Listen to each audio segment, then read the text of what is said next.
Welcome to the Resch Schoolhouse. Today, a distinguished group of women has gathered here. Women throughout history, in the recent past and into the present, have refused to let their voices be silenced. They have spoken out for equality and have broken barriers in every field. Let's meet these women and listen to what they have to say.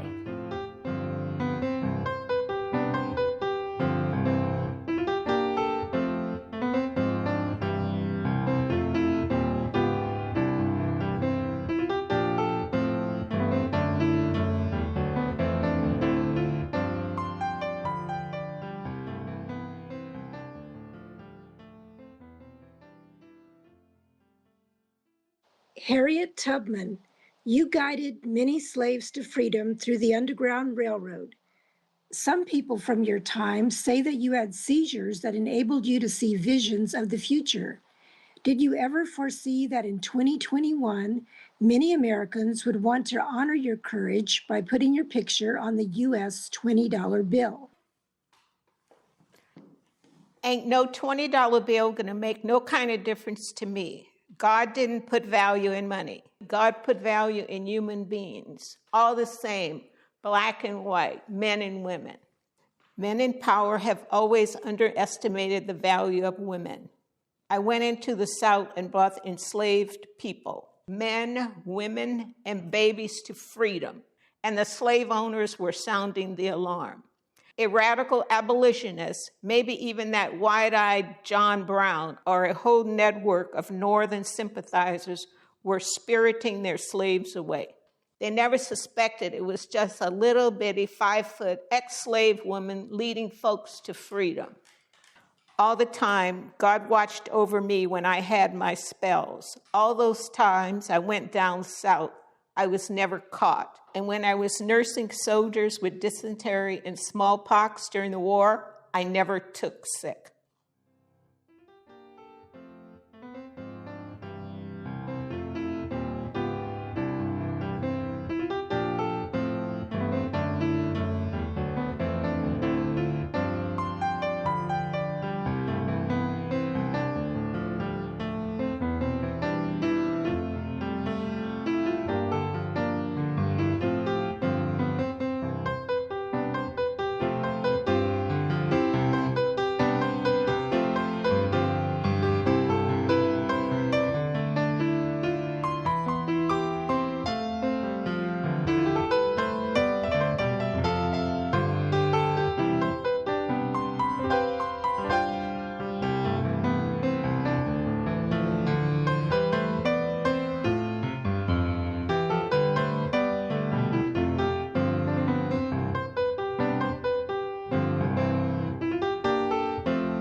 Ms. Anthony, you marched, you spoke, you were even arrested for fighting against voter suppression. Yet even though our last election, voter suppression was evident, will it ever be defeated? I was arrested in 1872 for voting illegally in Rochester, New York, by virtue of my not being a man, and I was taken to trial. The judge prevented the jurors from discussing the case and ordered them to find me guilty. I told the court, for women to get their right to voice in a government, they must take it as I have taken mine, and I mean to take it at every possible opportunity. I maintain that it is we, the people, not we, the white male citizens, nor yet we, the male citizens, but we, the whole people who form the Union. And we formed it not to give the blessing of liberty, but to secure them, not to the half of ourselves and the half of our prosperity, but to the whole people. I was told to sit down. I was told to be quiet. Citizens who have been obstructed from voting must not sit down and must not be quiet. They must take their rights until they are secured for the whole people.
Elizabeth Cady Stanton, you were a main force behind the 1848 Seneca Falls Convention on Women's Rights and a leader of the movement, alongside Susan B. Anthony.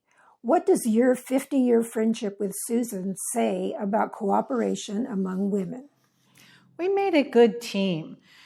Susan managed the business affairs of the movement and made speeches, and I did the writing. She said I was the brains and she was the hands and feet.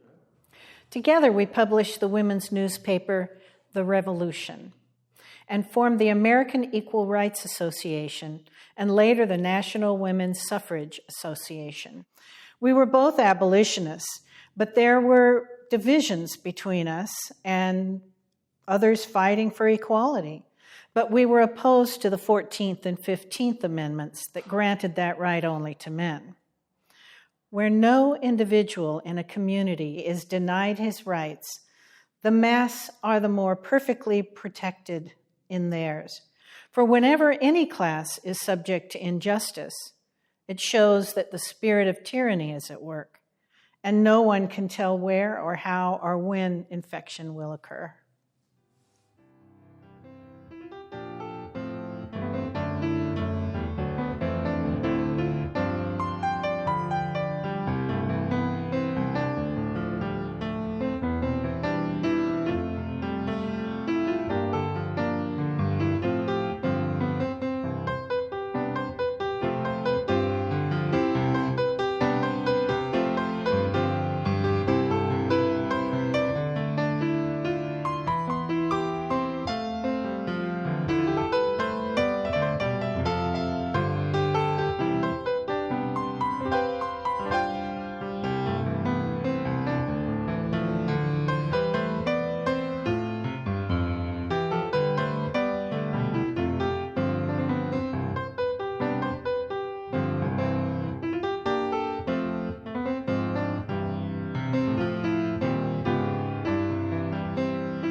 Marie Curie, for your pioneering research on radioactivity, you were the first woman to win the Nobel Prize in 1903, and the only woman to win a second Nobel for your discovery of the elements polonium and radium.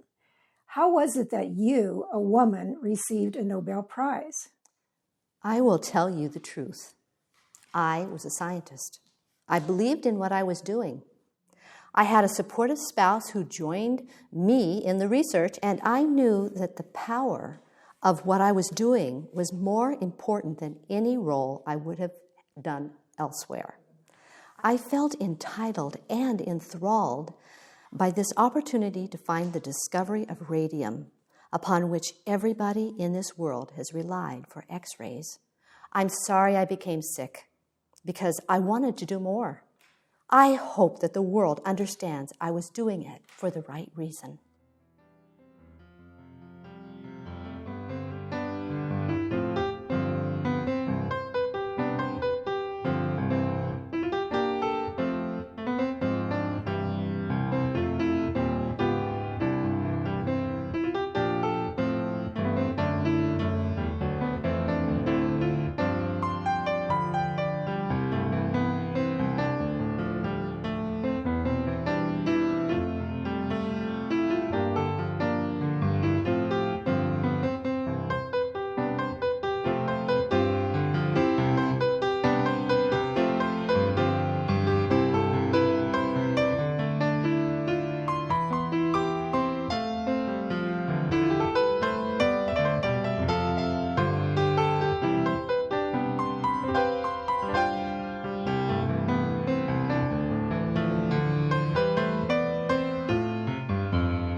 Eleanor Roosevelt, you are credited with transforming the role of First Lady from hostess to advocate. What are some of your biggest accomplishments? I did what needed care as it came along. Before the White House, in the League of Women Voters and Women's Trade Union League, I pushed for legislation to protect women in the workplace. As First Lady, I held exclusive press conferences with women reporters to promote jobs for women and discuss issues that affected women. Change often took much too long. I suppose I was the First Lady to have her own newspaper column, My Day, syndicated in 90 newspapers with 4 million readers. I wrote about many things: sewing projects for jobless women that prepared them for work in a shirt factory, the need to fight complacency after the Second World War when Europe was suffering food shortages, the hope for peace with the help of the United Nations, and I was not shy about advocating for or talking against candidates running for Congress. I was criticized for being too political. Women must make their voices heard in politics as well as other arenas.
Senora Kalo, you contracted polio as a child, suffered from spinal bifida, and when you were a teenager, you nearly died in a car accident that left you unable to bear children and in chronic pain.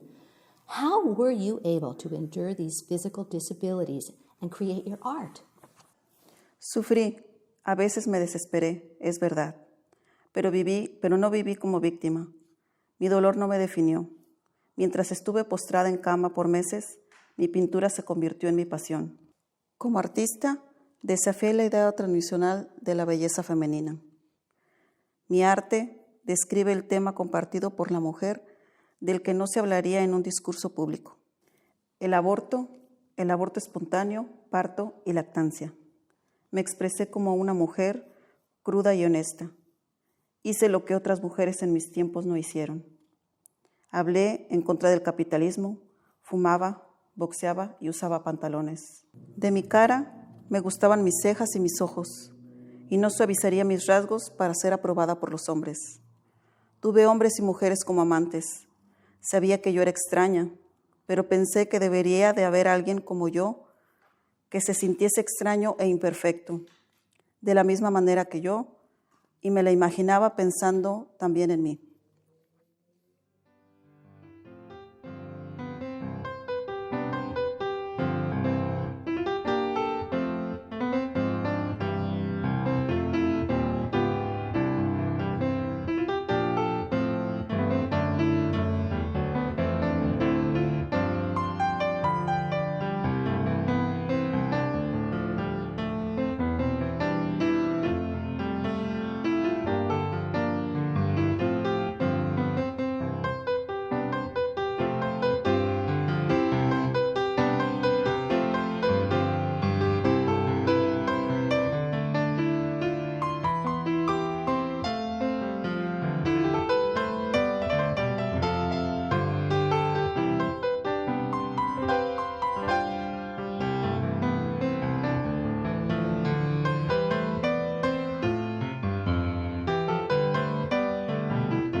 Ruth Bader Ginsburg, of 113 justices who have served on the Supreme Court from 1789 to 2021, only 5, including yourself, have been women. How much progress toward equality have women made over the last several decades? I'm asked, mostly by kids, if I always wanted to be a Supreme Court judge. To today's youth, judgeship as an aspiration for a girl is not all that outlandish.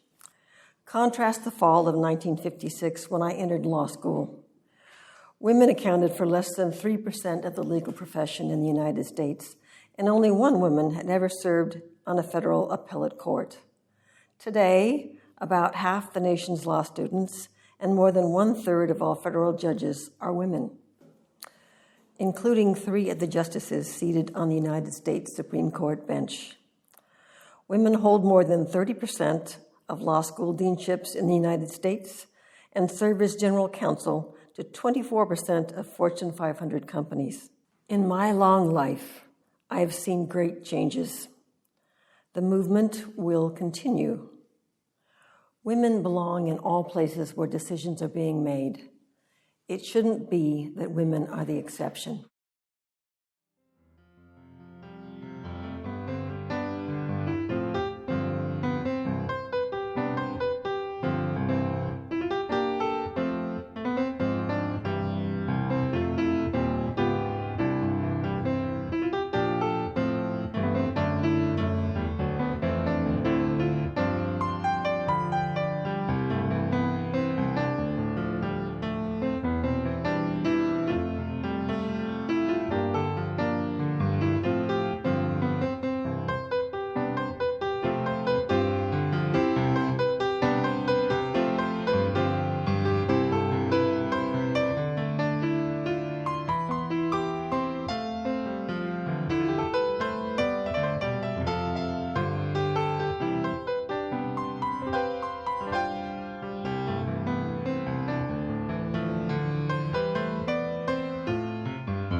Sonia Sotomayor, you came from a humble background, but you now sit on the Supreme Court. The first female Supreme Court Justice, Sandra Day O'Connor, seemed to say that female justices would not change the view of the court when she stated, "A wise woman and a wise man will come to the same conclusion." Do you think that women on the court enrich the view of the court? I would hope that a wise Latina woman with the richness of her experiences would more often than not reach a better conclusion, a more compassionate and caring conclusion, than a white male who has not lived that life. I never backed away from writing a dissenting opinion, like going against upholding the Muslim travel ban and the states' rights case supporting execution by lethal injection. I make a lot of public appearances, and not just at law schools. I like to speak at elementary schools too. A 9-year-old girl once asked me what she should do to become president. I told her I was proud of her for dreaming big. I told her that the most important thing to do is read. I grew up in a Puerto Rican family in public housing in the South Bronx. I learned if you don't dream big, you can't become something big. I saw the possibilities of things that I could have never imagined without reading. Books are why I am a Supreme Court justice. I shared my story in a book for children entitled Turning Pages. I dedicated it to my abuelita and all the women who served as role models in my life.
Megan Rapinoe, you are a World Cup soccer champion, but some people say that athletes should stick to sports and not speak out politically.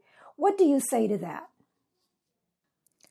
I feel like it's actually everybody's responsibility to use whatever platform they have to do good in the world and try to make our society better, whether you're an accountant, an activist, or an athlete. Look at the impact the WNBA has had, keeping Breonna Taylor's name alive, helping to elect the first Black senator from Georgia.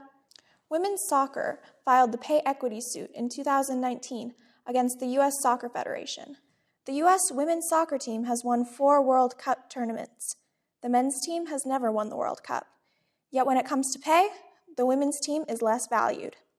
Men are often compensated on the potential they show, not necessarily what they've done.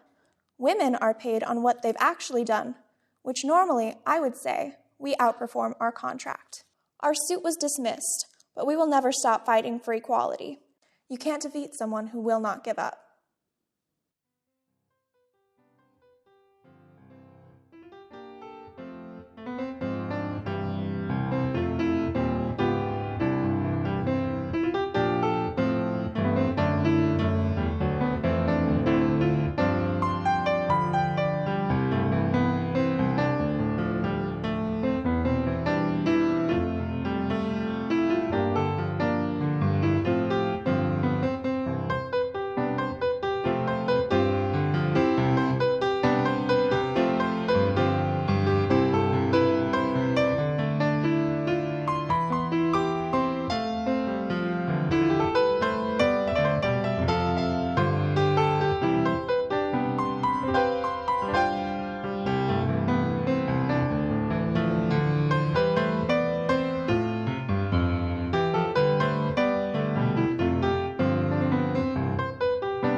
Greta Thunberg. As an environmental activist, but still a teenager, you called on the world to tackle climate change.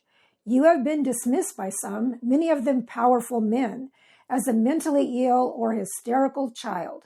How do you, as a young person with no powerful title, make your voice heard in battling the global crisis? I don't really like being in the center of attention. All my life, I have been the invisible girl at the back that no one sees or listens to. I thought I couldn't make a difference because I was too small. I expected when I started that if this is going to become big, then there will be a lot of hate. I think that must be because they see us as a threat. That means we are making a difference. It is too late to keep doing nothing. People are suffering. People are dying. Millions of displaced people in the world are women and children who have had to leave their homelands because they have lost crops and livestock and means to live due to drought and pest outbreaks because of climate change. Since our leaders are behaving like children, we will have to take the responsibility they should have taken long ago. We will never stop fighting for this planet, for ourselves, our futures, and for the futures of our children and grandchildren.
We've highlighted the voices and stories of many women who contributed to the ongoing fight for equality for all, but we've only touched on the countless number of women who've woven the threads of their accomplishments through the tapestry of history.